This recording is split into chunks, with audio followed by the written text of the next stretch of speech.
Praise the Lord everyone, hallelujah. यीशु के ज़िंदा जलाली और बहुत ही बबरकत नाम में मैं पास्टर मरीम बहादुर आज के इस खूबसूरत बबरकत दिन में आप सबको मुबारकबाद देती हूँ कि खुदा के फजल से हम इस होली वीक को सेलिब्रेट कर रहे हैं और उन सारी बातों को याद कर रहे हैं, सीख रहे हैं, दोबारा दोहरा रहे हैं। खुदा यीशु मसीह को मसलूब होने से पहले कहाँ-कहाँ ले जाया गया या क्या-क्या वाक़यात हुए और फिर खुदा यीशु मसीह ने किस कदर दुःख और अज़ियत सही और बर्दाश्त की और फिर उसके साथ ही उसने हम सबको क्या कुछ सिखाया और बताया। आज हम देखेंगे पाक शराकत Holy Communion, the Last Supper, when Jesus was going back to his father and he had before crucifixion the last night उसने अपना वक्त अपने दोस्तों के साथ गुजारा और क्या कहते हैं कि मुझे बहुत आरज़ू थी कि मैं ये आखिरी खाना आप लोगों के साथ खाता। मेरी बहुत ख्वाहिश थी। किस कदर खूबसूरत बात ये लगती है। इसका ज़िक्र हम देखते हैं बहुत सी गॉस्पल्स में पाया जाता है। मैंने जो भी निकाला है गॉस्पल वो है लूक उसका 22वां बाब और उसकी 14वीं आयत से 20वीं आयत तक को मैं अपना तवज्जो का मरकज़ बनाएंगे। हम खास बातों को लेंगे और हम सब जानते हैं इसमें क्या हुआ। पाक शराकत के वक्त खुदा यीशु मसीह ने क्यों इस ख्वाहिश का इज़हार किया कि वो लास्ट खाना अपने शागिर्दों के साथ खाए, क्यों उनकी डिज़ायर हुई, क्यों उन्होंने कहा कि मुझे बड़ी आरज़ू थी। इसलिए कि वो बहुत सी नई बातें आपने शागिर्दों को सिखाने वाले थे, बताने वाले थे, अब क्या होगा और मैं इसके बाद जब मैं चला जाऊँगा तो फिर क्या होगा, और इस वक्त जो मैं ये आखिरी खाना खा रहा हूँ उसमें वो क्या सिखा रहे थे, वो एग्जाम्पल्स रिजेम्बलेंस दे के बता रहे थे।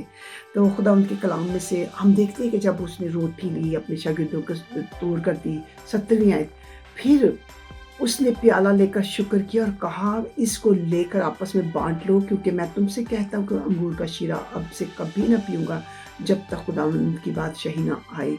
फिर उसने रोटी ली और शुक्र करके तोड़ी और ये कहकर उनको दी, ये मेरा बदन है जो तुम्हारे वास्ते दिया जाता है, मेरी यादगारी के लिए यही किया करो। इसी तरह खाने के बाद प्याला लेकर ये कहा कि ये प्याला मेरे इस खून में नया अहद है जो तुम्हारे वास्ते बहाया जाएगा। Praise the Lord. और यीशु मसीह ने कहा कि ये रोटी क्या है, मेरा बदन है जो तुम्हारे लिए दिया जाता है, मेरी यादगारी के लिए यही किया करो।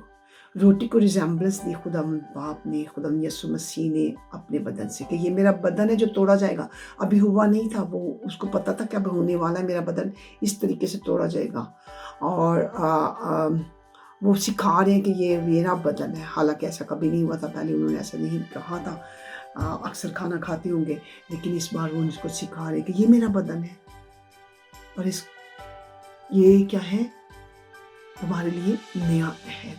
ये नया अहद खुदा यीशु मसीह ने हमारे लिए बांधा क्रूसिफिकेशन की बदौलत।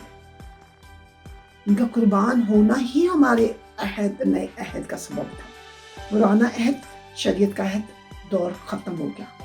खुदा यीशु मसीह खुद अपने हाथों से अपने बदन की एग्जाम्पल देकर अपने शागिर्दों को सिखा रहे हैं और आज मुझे और आपको सिखा रहे हैं कि ये नया अहद जिसमें हम शामिल हो चुके हैं। ईमानदार, याद रखिए, ईमानदार शामिल हुए हैं, बेईमान लोग कभी शामिल नहीं हुए, जिन्होंने खुदा यीशु मसीह को अपनी ज़िंदगी नहीं दी या कबूल नहीं किया।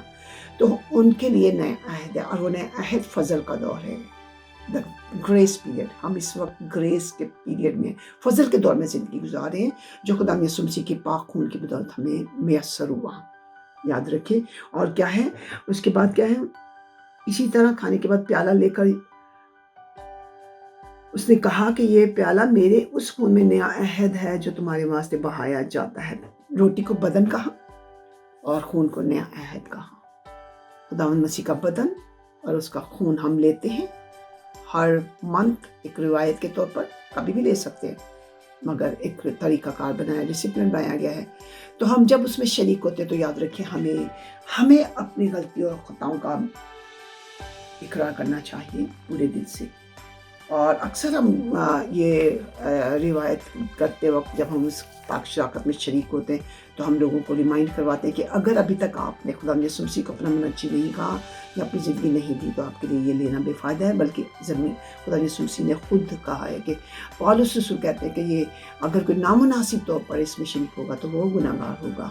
इसलिए मैं आज आपको फिर रिमाइंड करवाऊंगी कि खुदा यीशु मसीह के बदन को लेने के लिए, उसके खून को लेने के लिए, उस बदन में शामिल होने के लिए, उस निजात को हासिल करने के लिए ज़रूरी है कि हम उस निजात दहिंदा को कबूल करें और नए अहद में शामिल हों, ग्रेस पीरियड में शामिल हों। याद रखें, बाप का दौर पहले था, पुराना अहदनामा, फिर बेटा आया, अब बेटे का दौर क्या था?